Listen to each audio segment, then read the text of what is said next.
Hi guys, another episode for the Poundland Nitro Legends Extreme Radio Controlled Supercar 1/22 scale.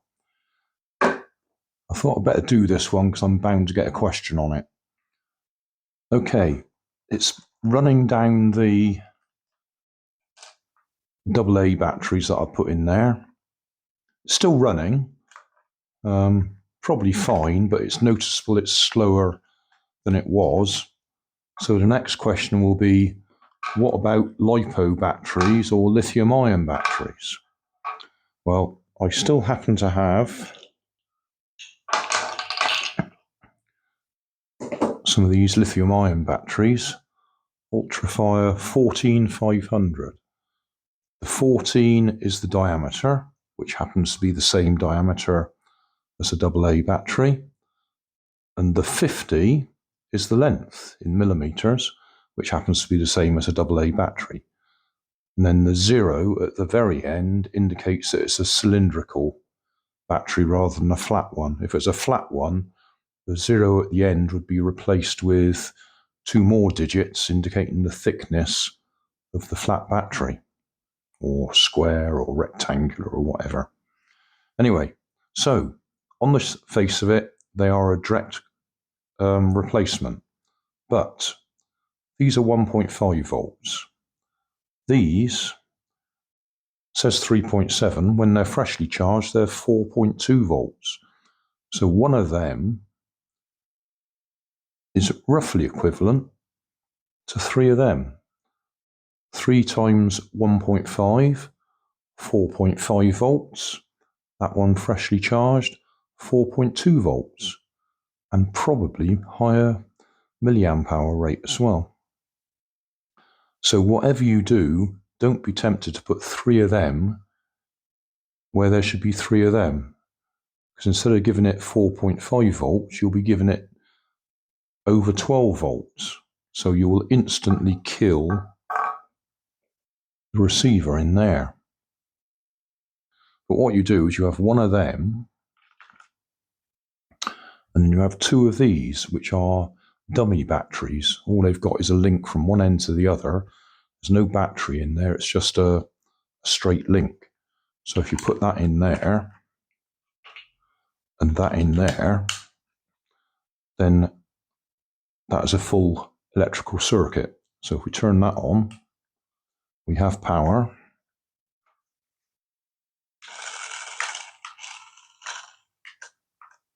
I will run it around on the floor in a minute, but before I do that, I will just put a meter on these to see what sort of state they're in. So we line them all up the right way around.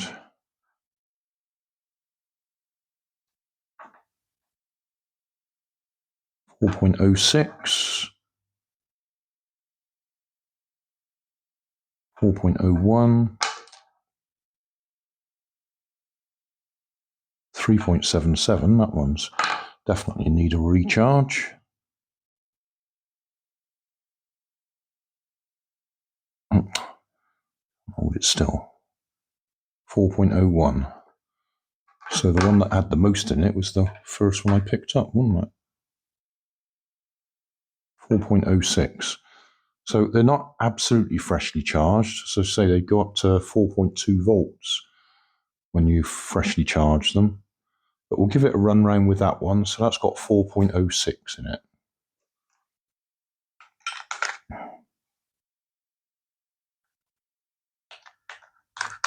Right. On the floor.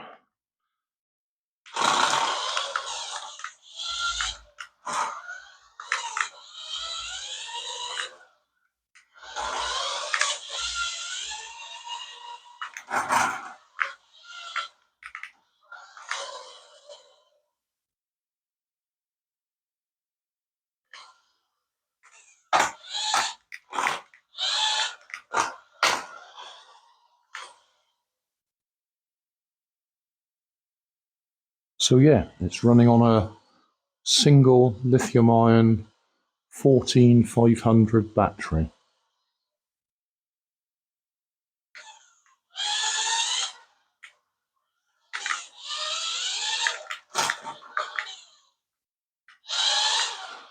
Just because I've got it handy,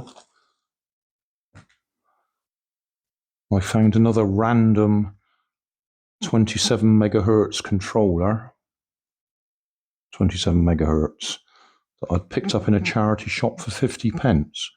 Because if I see a random controller all on its own, I pick it up. I have already tried it, I know it works, and I also know that the controls are completely reversed. So forwards and backwards is the left and right button,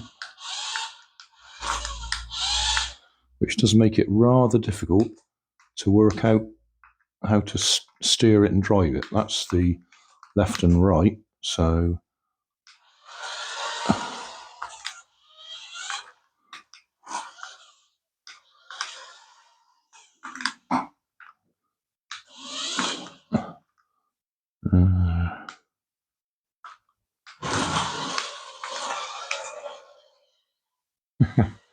yeah, it takes a bit of coordination that to work that out. But that's just because I was talking the other day about being able to use any 27 MHz controller as a straight swap in case you lose it. I say any, there are some manufacturing brands that are not compatible, but generally speaking, virtually any 27 MHz controller will control virtually any 27 MHz receiver. I think Chico brand was one brand I found particularly unhelpful. But other than that, most of them seem to be compatible, but you might have the buttons messed up. So, like on this one, forwards and backwards are in the wrong place. And you can get round that, if you have a soldering iron, by swapping the wires on the receiver, so they go in the right direction. Now, one supplementary point, if you do happen to buy these lithium-ion batteries, you need to buy a charger to go with them. You can't just charge them with your normal nickel metal hydride charger or something like that. It is a specific charger because it has to give it 4.2 volts and it has to cut off at the right rate. Otherwise, it'll heat these up too much and they'll catch fire, which you don't want. And another supplementary bit, these dummy batteries you can buy. I bought these on eBay. I've also 3D printed my own and made them using the ends off of old batteries. So we got the cap and the base. Yeah, they're available. Or you can 3D print them, or you could just use a nail, cut it to length, and that will fit in there as well. What you don't do is just swap one of these out and put one of them in there. That is not a good idea. You could actually overheat these batteries and you catch fire that way. So don't do that. So thanks for watching. Don't forget to like and subscribe. Leave us a comment so I know how I'm doing. And somewhere up here there'll be some links to related playlists. Thanks again.